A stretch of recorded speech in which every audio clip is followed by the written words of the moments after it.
मंदिर जाना इसलिए जरूरी है कि वहां जाकर आप यह सिद्ध करते हैं कि आप देव शक्तियों में विश्वास रखते हैं। आपने अक्सर हमारे बड़े बुजुर्गों को कहते हुए सुना होगा कि रोज मंदिर जाना चाहिए। दरअसल मंदिर जाने की परंपरा किसी एक कारण से नहीं बनाई गई, बल्कि इसके पीछे कई कारण हैं। मंदिर जाने के कारण। सबसे पहला कारण है भगवान। हम इस मनोभाव से भगवान की शरण में जाते हैं कि हमारी सारी समस्याएं खत्म हो जाएंगी। जो बातें हम दुनिया से छिपाते हैं वो भगवान के आगे बता देते हैं। इससे भी मन को शांति मिलती है, बेचैनी खत्म होती है। दूसरा कारण है वास्तु। मंदिरों का निर्माण वास्तु को ध्यान में रखकर किया जाता है। हर एक चीज वास्तु के अनुरूप ही बनाई जाती है, इसलिए वहां सकारात्मक ऊर्जा ज्यादा मात्रा में होती है। तीसरा कारण है वहां जो भी लोग जाते हैं वे सकारात्मक और विश्वास भरे भावों से जाते हैं, सो वहां सकारात्मक ऊर्जा ही अधिक मात्रा में होती है। चौथा कारण है मंदिर में होने वाले नाद, यानी शंख और घंटियों की आवाजें। ये आवाजें वातावरण को शुद्ध करती हैं।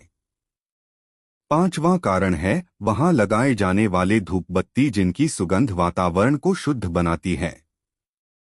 इस तरह मंदिर में लगभग सभी ऐसी चीजें होती हैं जो वातावरण की सकारात्मक ऊर्जा को संग्रहित करती हैं। हम जब मंदिर में जाते हैं तो इसी सकारात्मक ऊर्जा का प्रभाव हम पर पड़ता है और हमें भीतर तक शांति का एहसास होता है। इसीलिए रोज मंदिर जाना चाहिए। मंदिर का अर्थ। मंदिर का अर्थ होता है मन से दूर कोई स्थान। मंदिर का शाब्दिक अर्थ घर है और मंदिर को द्वार भी कहते हैं, जैसे रामद्वारा, गुरुद्वारा आदि। मंदिर को आलय भी कह सकते हैं, जैसे कि शिवालय, जिनालय। लेकिन जब हम कहते हैं कि मन से दूर जो है वह मंदिर है तो उसके मायने बदल जाते हैं। मंदिर को अंग्रेजी में टेम्पल कहते हैं। हिंदू मंदिर में जाने का समय होता है।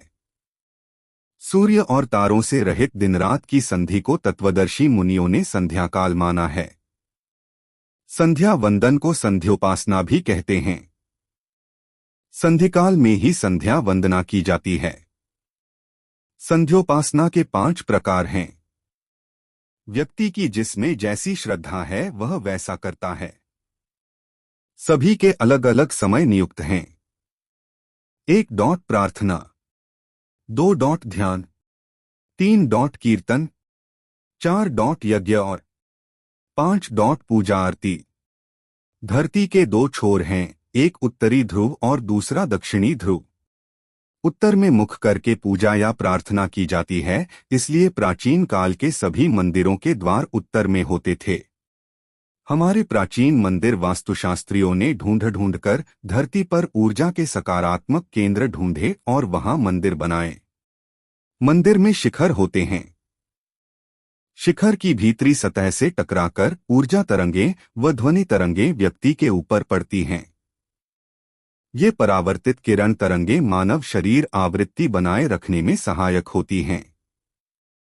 व्यक्ति का शरीर इस तरह से धीरे धीरे मंदिर के भीतरी वातावरण से सामंजस्य स्थापित कर लेता है। इस तरह मनुष्य असीम सुख का अनुभव करता है। मंदिर का भव्य होना जरूरी है। भव्यता से ही दिव्यता का अवतरण होता है। मंदिर वास्तु का ध्यान रखना जरूरी है। मंदिर में ध्यान रखने योग्य बातें। यदि आप मंदिर में हैं तो इन बातों का विशेष ध्यान रखें, अन्यथा आपकी पूजा, प्रार्थना आदि करने का कोई महत्व नहीं रहेगा। निम्नलिखित बातें करके आप मंदिर और देव संबंधी अपराध करते हैं। इसके दुष्परिणाम भी आपको ही झेलना होंगे। शास्त्रों में जो मना किया गया है उसे करना पाप और कर्म को बिगाड़ने वाला माना गया है। यहाँ प्रस्तुत हैं कुछ प्रमुख आचरण जिन्हें मंदिर में नहीं करना चाहिए, अन्यथा आपकी प्रार्थना या पूजा निष्फल तो होती ही है, साथ ही आप देवताओं की नजरों में गिर जाते हो। भगवान के मंदिर में खड़ाऊ या सवारी पर चढ़कर जाना। भगवान के सामने जाकर प्रणाम न करना। उच्छिष्ट या अपवित्र अवस्था में भगवान की वंदना करना। एक हाथ से प्रणाम करना। भगवान के सामने ही एक स्थान पर खड़े खड़े प्रदक्षिणा करना। भगवान के आगे पाँव फैलाना। मंदिर में पलंग पर बैठना या पलंग लगाना। मंदिर में सोना। मंदिर में बैठकर परस्पर बात करना। मंदिर में रोना या जोर जोर से हंसना। चिल्लाना, फोन पर बात करना, झगड़ना, झूठ बोलना, गाली बकना। खाना या नशा करना। किसी को दंड देना। कंबल ओढ़कर बैठना। अधोवायु का त्याग करना। अपने बल के घमंड में आकर किसी पर अनुग्रह करना। दूसरे की निंदा या स्तुति करना। स्त्रियों के प्रति कठोर बात कहना। भगवत संबंधी उत्सवों का सेवन न करना। शक्ति रहते हुए गौण उपचारों से पूजा करना। मुख्य उपचारों का प्रबंध न करना। भगवान को भोग लगाए बिना ही भोजन करना। सामयिक फल आदि को भगवान की सेवा में अर्पण न करना। उपयोग में लाने से बचे हुए भोजन को भगवान के लिए निवेदन करना। आत्म प्रशंसा करना। देवताओं को कोसना। 28 आरती के समय उठकर चले जाना। मंदिर के सामने से निकलते हुए प्रणाम न करना। मंदिर में प्रवेश से पूर्व। आचमन विधान। मंदिर में प्रवेश से पूर्व शरीर और इंद्रियों को जल से शुद्ध करने के बाद आचमन करना जरूरी है।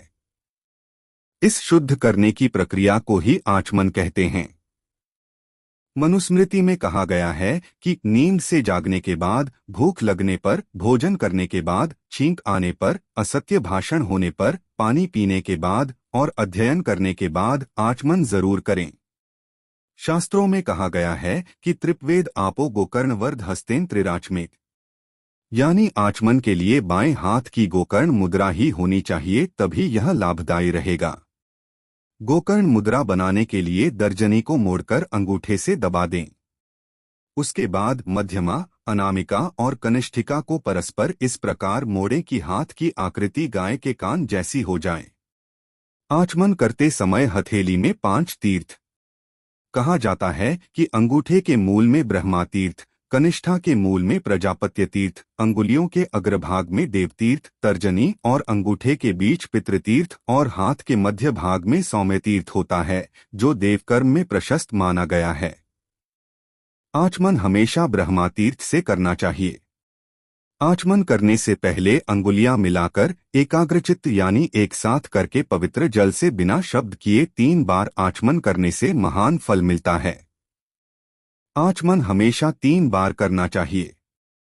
1 देवतीर्थ, 2 पितृतीर्थ, 3 ब्रह्मा तीर्थ, 4 प्राजापत्य तीर्थ और 5 सौम्य तीर्थ। मंदिर में जाने का सर्वश्रेष्ठ वार। शिव के मंदिर में सोमवार, विष्णु के मंदिर में रविवार, हनुमान के मंदिर में मंगलवार, शनि के मंदिर में शनिवार और दुर्गा के मंदिर में बुधवार और काली व लक्ष्मी के मंदिर में शुक्रवार को जाने का उल्लेख मिलता है।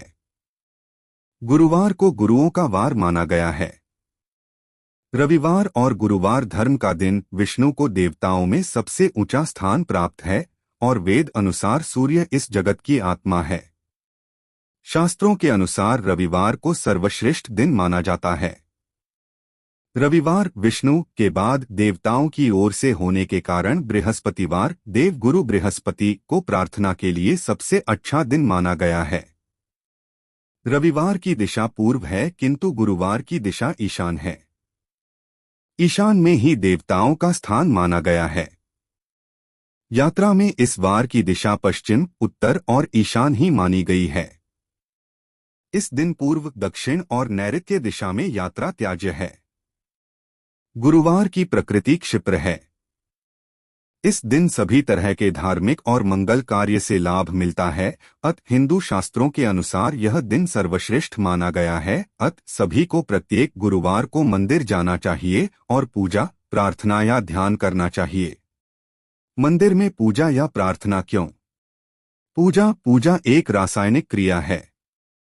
इससे मंदिर के भीतर वातावरण की पीएच वैल्यू, तरल पदार्थ नापने की इकाई, कम हो जाती है, जिससे व्यक्ति की पीएच वैल्यू पर असर पड़ता है। यह आयनिक क्रिया है जो शारीरिक रसायन को बदल देती है। यह क्रिया बीमारियों को ठीक करने में सहायक होती है। दवाइयों से भी यही क्रिया कराई जाती है जो मंदिर जाने से होती है। पूजा आरती का वैज्ञानिक महत्व। प्रार्थना में शक्ति होती है। प्रार्थना करने वाला व्यक्ति मंदिर के ईथर माध्यम से जुड़कर अपनी बात ईश्वर या देव शक्ति तक पहुंचा सकता है। मानसिक या वाचिक प्रार्थना की ध्वनि आकाश में चली जाती है। प्रार्थना के साथ यदि आपका मन सच्चा और निर्दोष है तो जल्द ही सुनवाई होगी, और यदि आप धर्म के मार्ग पर नहीं हैं तो प्रकृति ही आपकी प्रार्थना सुनेगी, देवता नहीं। प्रार्थना का दूसरा पहलू यह कि प्रार्थना करने से मन में विश्वास और सकारात्मक भाव जागृत होते हैं, जो जीवन के विकास और सफलता के अत्यंत जरूरी हैं। खुद के जीवन के बारे में निरंतर सकारात्मक सोचते रहने से अच्छे भविष्य का निर्माण होता है। मंदिर का वातावरण आपके दिमाग को सकारात्मक दिशा में गति देने लगता है। परमेश्वर की प्रार्थना के लिए वेदों में कुछ ऋचाएं दी गई है। प्रार्थना के लिए उन्हें याद किया जाना चाहिए। वैसे संधि 5 वक्त समय की होती है, लेकिन प्रातः काल और संध्या काल उक्त 2 समय की संधि प्रमुख है, अर्थात सूर्य उदय और अस्त के समय।